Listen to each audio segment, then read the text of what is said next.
अक्टूबर 2024 की दरमियानी रात को दिल्ली के राजघाट इलाके में एक लड़की अर्धनग्न हालत में सड़क पर बदहवास चली जा रही थी। उसके निजी अंगों से खून बह रहा था। वह उसी अवस्था में यानी बिना कपड़ों के ही लगभग 6 किलोमीटर का सफर पैदल ही तय करती है। ज्यादा तकलीफ होने की वजह से वह ठीक से चल भी नहीं पा रही थी। लेकिन सबसे अजीब बात यह है कि उस रास्ते से आते जाते राहगीर भी उस लड़की को ऐसी हालत में देख रहे थे।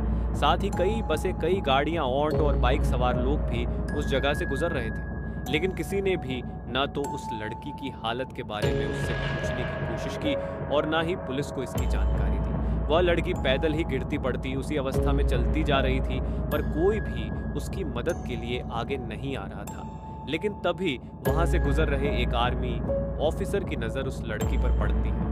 उस आर्मी ऑफिसर ने कॉल करके पुलिस को बताया कि सड़क किनारे एक महिला गंभीर रूप से घायल अवस्था में पड़ी है, जिसने लाल रंग का कुर्ता पहना हुआ है और उसके शरीर के निजी अंगों से बहुत ज्यादा खून बह रहा है। घटना की जानकारी मिलते ही पुलिस की एक टीम मौके पर पहुंचती है।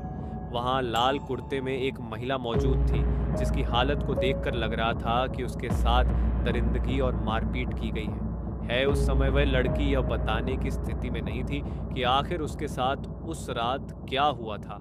लेकिन फिर भी उसके कुछ टूटे फूटे शब्दों से पुलिस ने अंदाजा लगा लिया था कि उसकी इस हालत के लिए कई लोग जिम्मेदार हैं। इसके बाद पुलिस ने लड़की को तुरंत हॉस्पिटल में भर्ती कराया। साथ ही पीड़िता को इंसाफ दिलाने के लिए पुलिस ने सनलाइट कॉलोनी पुलिस स्टेशन में सामूहिक दुष्कर्म का मामला दर्ज करके आगे की जांच शुरू कर दी। अपराधियों का पता लगाने के लिए पुलिस की कई टीमें बनाई गई और पुलिस उस लड़की से एक बार फिर से पूछताछ करने की कोशिश करती है। लेकिन अब भी उस लड़की की मानसिक स्थिति ऐसी नहीं थी कि वह किसी को कुछ बता सके, क्योंकि वह लड़की पुलिस वालों को देखकर घबरा जाती थी और जोर जोर से रोने लगती थी। इसके बाद उस लड़की से पूछताछ का जिम्मा एक महिला पुलिस को सौंप दिया गया। महिला पुलिसकर्मी उस लड़की के पास सादे कपड़ों में एक समाज सेवी बनकर जाती है और वह कई दिनों तक हॉस्पिटल में उसके पास जाती रही, उसका हाल चाल लेती रही। वह महिला सिपाही उसका बहुत अच्छे से ख्याल रख रही थी, जिसकी वजह से वह लड़की उसे अपनी हमदर्द समझने लगी थी। और फिर एक दिन महिला सिपाही के पूछने पर लड़की ने जो बताया उसे सुनकर महिला पुलिस भी कांप गई। लड़की ने रोते हुए बताया कि वह उड़ीसा की रहने वाली है और वह भुवनेश्वर में एक यूनिवर्सिटी से सामाजिक कार्य में मास्टर यानी कि MI कर चुकी है और साथ ही उसने नर्सिंग का कोर्स भी किया है। इसी बीच दिल्ली में रहने वाली उसकी एक दोस्त ने लड़की को फ़ोन किया और उसकी दोस्त ने उससे कहा कि अगर तुम्हें एक अच्छा करियर बनाना है तो तुम उड़ीसा को छोड़कर यहाँ दिल्ली आ जाओ, क्योंकि वह लड़की होनहार और होशियार थी। इसलिए अपनी दोस्त के कहने पर एक अच्छे करियर के लिए उड़ीसा से दिल्ली आ गई। वह पिछले 8 सालों से दिल्ली के सामाजिक क्षेत्र में लोगों के लिए समाज सेवी का काम कर रही थी। वह लोगों में HIV एड्स के अलावा स्वच्छता और जागरूकता फैलाने में भी जुटी हुई थी। लेकिन दिल्ली में वह जिस दोस्त के कहने पर आई थी, थोड़े दिन बाद ही उसने लड़की को अपने साथ रखने से इनकार कर दिया था। उसकी दोस्त ने उस बेचारी को दिल्ली जैसे शहर में दर दर की ठोकरें खाने के लिए अकेला छोड़ दिया था। इसके बाद वह लड़की कभी बस स्टॉप पर रहती, कभी रेलवे स्टेशन पर तो कभी फुटओवर ब्रिज जैसे सार्वजनिक स्थानों पर रहने लगी। लेकिन 11 अक्टूबर की रात को जब उसे कहीं भी रात गुजारने का ठिकाना नहीं मिला, तो वह राजघाट इलाके में किसी आसरे की तलाश में सुनसान रोड से गुजर रही थी। उसने बताया कि उसे कुछ धुंधला सा याद है। उसके साथ दरिंदगी करने वाले 3 लोग थे, जिनमें एक ऑटो ड्राइवर भी शामिल था। पीड़ित लड़की से मिली जानकारी के आधार पर पुलिस ने उस इलाके में जांच करनी शुरू कर दी। पुलिस ने सबसे पहले उस इलाके के ऑटो रिक्शा को चेक करना शुरू किया और लगभग 150 से ज्यादा ऐसे ऑटो रिक्शा को चेक किया गया जो लड़की की बताई जानकारी से मेल खाते थे। साथ ही पुलिस ने सराय काले खां से करीब 10 किलोमीटर के दायरे में रिंग रोड पर लगे सभी CCTV कैमरों को भी खंगालना शुरू किया, जिसमें पुलिस ने करीब 700 से भी ज्यादा CCTV कैमरों की फुटेज खंगाली ताकि आरोपियों तक पहुंचने के लिए कोई सुराग मिल सके। पुलिस ने उन फुटेज में देखे गए हर ऑटो चालक के घर जाकर उनके पड़ोसियों से भी पूछताछ की और उन सभी के बारे में जानकारी जुटाई। इसी तरह समय बीतता जा रहा था। इधर पुलिस भी पूरी मेहनत से जांच कर रही थी और आखिरकार इस घटना से करीब 21 दिन बाद पुलिस के हाथ एक CCTV फुटेज लगता है, जिसमें एक ऑटो ड्राइवर उस लड़की को रिंग रोड के किनारे पर फेंककर फरार होता हुआ दिखाई दे रहा था। लेकिन जब उस ऑटो के बारे में पता लगाने की कोशिश की गई तो पुलिस ने ना सिर्फ उस ऑटो बल्कि उसके ड्राइवर की भी पहचान कर ली थी, और उस ऑटो ड्राइवर का नाम था प्रभु महतो। इसके बाद पुलिस ने प्रभु महतो को अरेस्ट कर लिया और फिर उसे पुलिस स्टेशन लाकर उससे कड़ाई से पूछताछ की गई।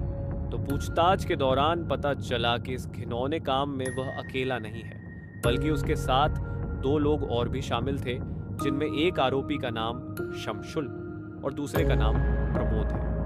उन दोनों के बारे में पता चलते ही पुलिस ने उन्हें भी तुरंत अरेस्ट कर लिया। पूछताछ के दौरान प्रमोद ने खुलासा किया कि उस दिन दिल्ली के सराय कालेखा इलाके में आधी रात के आसपास अंधेरा और खामोशी थी। सेंट्रल दिल्ली में छोटी सी कबाड़ की दुकान चलाने वाला प्रमोद अपना सामान समेट रहा था, लेकिन उस रात प्रमोद ने दुकान बंद करने से पहले ही बहुत ज्यादा शराब पी ली थी, और जब दुकान बंद करके वह अपने घर की ओर जा रहा था तभी अचानक प्रमोद की नजर उस लड़की पर पड़ी। आधी रात को सुन सड़क पर अकेली लड़की को देखकर उस दरिंदे के अंदर का शैतान जाग उठता है। लड़की को देखते ही प्रमोद के अंदर कुछ हलचल सी होने लगी, क्योंकि उसके शरीर में खप चुकी शराब के नशे ने उसे हैवान बना दिया था। प्रमोद उस महिला के पास पहुंचता है और फिर उसे बहला फुसलाकर अपने साथ ले जाने की कोशिश करता है, लेकिन जब वह लड़की उसके साथ जाने से मना कर देती है तो प्रमोद उसके साथ वहीं रोड पर दरिंदगी करने लगता है। वह किसी जानवर की उस लड़की पर टूट पड़ा था। उसने 11 अक्टूबर की रात को उस लड़की के लिए एक बुरे सपने में बदल दिया था। वह हैवान अब भी दरिंदगी कर ही रहा था। तभी वहां एक और व्यक्ति शमशुल भी पहुंच जाता है। शमशुल उस इलाके में जाना पहचाना भिखारी था।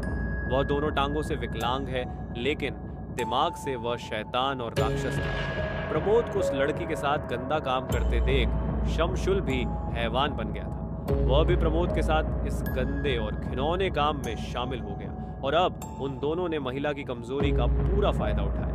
वह दोनों उसे खींचकर झाड़ियों में ले जाते हैं और वहां पर उन दोनों ने बारी बारी से उसके साथ दुष्कर्म किया। वह लड़की चीख रही थी, चिल्ला रही थी, लेकिन वहां उसकी चीख पुकार सुनने वाला कोई नहीं था। उस लड़की के प्राइवेट पार्ट से खून बहने लगा था, लेकिन उन दोनों ने उस लड़की की परेशानी की कोई परवाह नहीं की। वो लोग उसकी इज्जत को तार तार करते रहे। धीरे धीरे रात ढलती जा रही थी। इसी बीच प्रभु महतो नाम का एक ऑटो ड्राइवर भी अपने ऑटो रिक्शा से उस इलाके से गुजर रहा था। तभी अचानक उसे लड़की के चीखने की आवाज सुनाई दी, तो उसने ऑटो को वहीं पर रोक दिया। प्रभु महतो ने देखा कि रोड के पास वाली झाड़ियों में 2 लोग एक लड़की के साथ गंदा काम कर रहे हैं, लेकिन हैरान करने वाली बात तो यह थी कि प्रभु महतो भी लड़की की मदद करने के बजाय बड़ी ही बेशर्मी से वहां जाकर प्रमोद और शमशुल के साथ इस दरिंदगी में शामिल हो गया। वह भी उस महिला के जिस्म से खेलने लगा और उन तीनों ने उसके साथ फिर से गैंग किया। लेकिन प्रभु महतो यहाँ पर भी नहीं रुका। उसने लड़की को जबरदस्ती अपने ऑल्टो में बैठा लिया। वह बेचारी तो पहले से ही सदमे में थी। उसकी हालत इतनी खराब हो चुकी थी कि अब उसमें विरोध करने की बात तो दूर, चीखने की भी ताकत नहीं बची थी। प्रभु महतो ने उसकी हालत का फायदा उठाया और अंधेरे की आड़ में वह अपने ऑटो को दूसरे सुनसान इलाके में लेकर गया और वहां पर उसने फिर से लड़की के साथ गलत काम किया। और जब उसे लगा अब कुछ ही देर में सुबह होने वाली है, तो प्रभु महतो फिर से उसे अपने ऑटो में डालकर सराय काले खां की तरफ ले गया। इसके बाद उसने एक सुनसान जगह देखकर लड़की को सड़क किनारे ऐसे फेंक दिया जैसे कि वह कोई फेंकने वाली चीज हो। इसके बाद प्रभु महतो वहां से फरार हो गया, और जब लड़की रात में सड़क पर भटक रही थी तभी भारतीय वायुसेना के एक अधिकारी ने उसे देखा और पुलिस कंट्रोल रूम को सूचना दे दी, जिसके बाद पुलिस लड़की को इलाज के लिए एम्स हॉस्पिटल ले गई, जहां पर उस लड़की का कई दिनों तक इलाज और पुलिस के 21 दिनों तक चली जांच के बाद तीनों आरोपियों को अरेस्ट कर लिया गया। साथ ही इस मामले से जुड़े अहम सबूत भी जुटाए गए, जो उन तीनों आरोपियों को कड़ी से कड़ी सजा दिलाने के लिए कोर्ट में पेश किए गए। साथ ही वारदात में इस्तेमाल किए गए ऑटो रिक्शा को भी जब्त कर लिया गया था।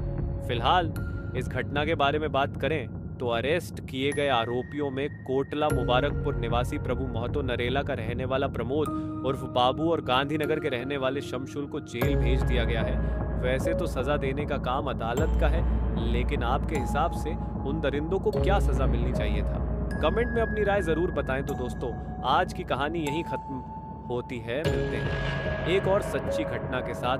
तब तक के लिए सावधान रहे, सुरक्षित रहे।